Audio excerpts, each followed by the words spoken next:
What if everything we've been told about needing friends after 60 isn't actually true? What if being alone isn't something to fear, but something to embrace? In this video, we'll explore how living without constant social circles after 60 might actually bring more peace, happiness, and clarity. This might sound surprising, but keep watching, because what you'll hear today might just change the way you think about aging. And hey, if you're curious about living life differently after 60, make sure to like this video and subscribe to our channel for more eye-opening stories and ideas. Let me introduce you to Victor. He's 67 and used to be a popular, outgoing retired teacher. Everyone loved him. He was the life of every gathering, always available to help others. But one day he just stopped showing up, stopped replying to calls and messages. People worried something was wrong, but Victor wasn't sad. He told us, "I'm tired of pretending." He began walking alone each morning, spending quiet afternoons reading and writing poetry in the evenings. And you know what? He wasn't lonely. He was finally at peace, finally free to be himself. In this video, we'll share the 3 powerful lessons Victor learned, things that most people never talk about when it comes to life after 60. These lessons might surprise you, and they might even make you rethink your own life or the lives of your loved ones. So stay with us, hit that like button, and don't forget to subscribe for more stories like Victor's. And tell us in the comments, do you think being alone can be a good thing? We'd love to hear your thoughts. Number 1. Old friends. Sometimes don't let you change. When you reach a certain stage in life, like after 60, you begin to see yourself differently. Your thoughts shift, your heart softens or strengthens in new ways, and things that once thrilled you might no longer bring joy. It's a quiet kind of transformation, but sometimes the people around you don't see those changes. They still talk to you like you're the person they met years ago. Old friends often hold on to the version of you they're used to, and it can be hard for them to accept that you've outgrown certain parts of your past. It's not always out of malice.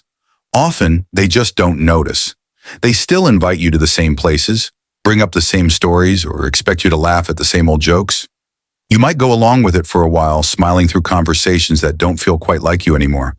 But over time, something inside begins to resist. You feel like you're acting, and pretending can become exhausting, especially when what you crave most at this stage is authenticity.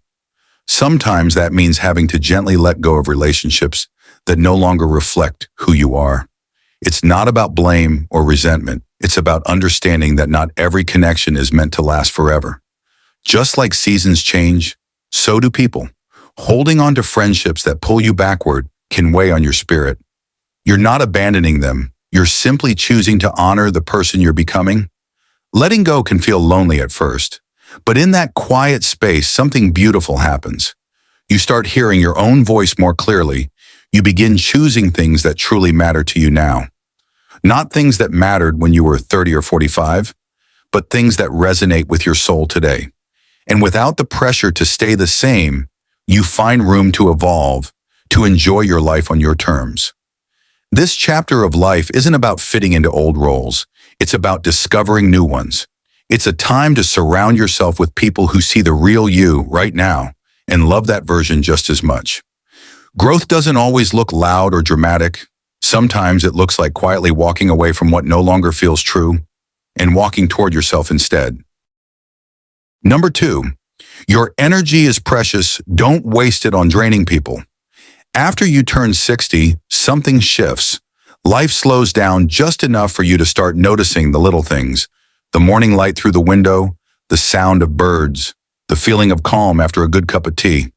But you also start to notice how certain people make you feel. Some folks lift you up, and others seem to drain the air right out of the room. It becomes clear that your time and energy aren't just precious, they're sacred. You can't afford to waste them on people who leave you feeling empty. There's a kind of friend who never really listens. They talk, and somehow every conversation turns into a storm of complaints. You walk away from their presence feeling like you've just run a marathon with weights on your shoulders. It's not that you don't care about others' problems, but there comes a point when you realize you're not anyone's emotional sponge. You've carried enough over the years. At this stage, you deserve lightness, not heaviness.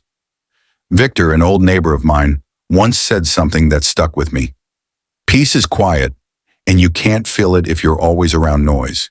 He wasn't just talking about loud sounds. He meant the kind of noise that clutters the mind and unsettles the heart, the noise of gossip, negativity, endless complaining, the kind that leaves you staring at the ceiling at night, wondering why you feel so unsettled.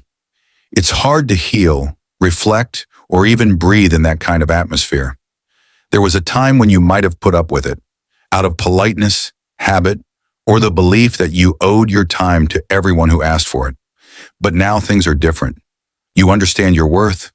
You've been through the storms, survived your share of chaos, and earned your quiet. You don't have to explain why you need space. You don't have to justify why someone's energy no longer fits your world.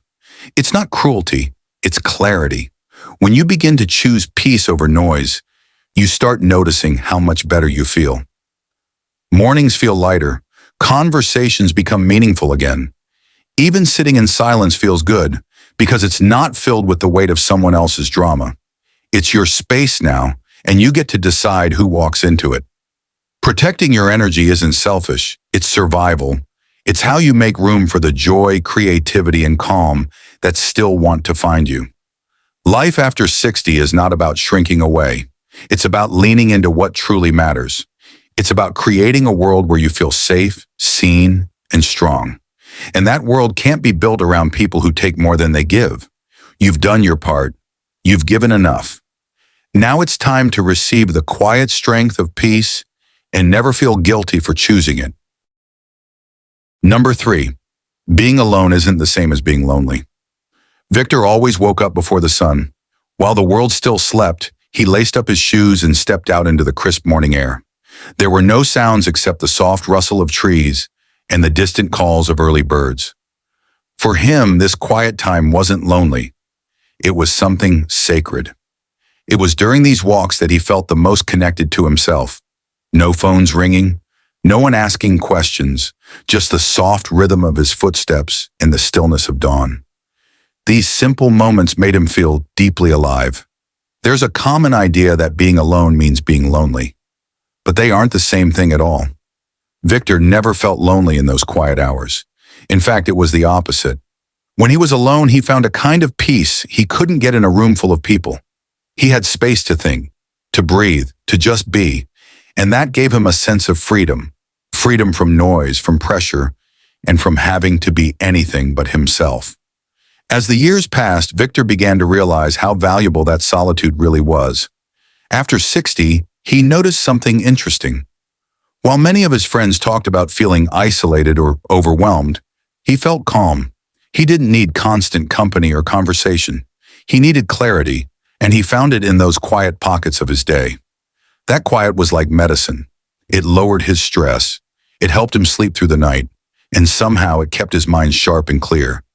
People sometimes asked him if he ever got bored, spending so much time alone. He would smile and shake his head. The truth was he never ran out of things to think about. The world inside his mind was just as alive as the one outside. He would watch the light change through the trees, remember old songs, replay memories, or just imagine things he hadn't had time to dream up when life was louder. That time alone gave him something precious, space to explore thoughts without interruption.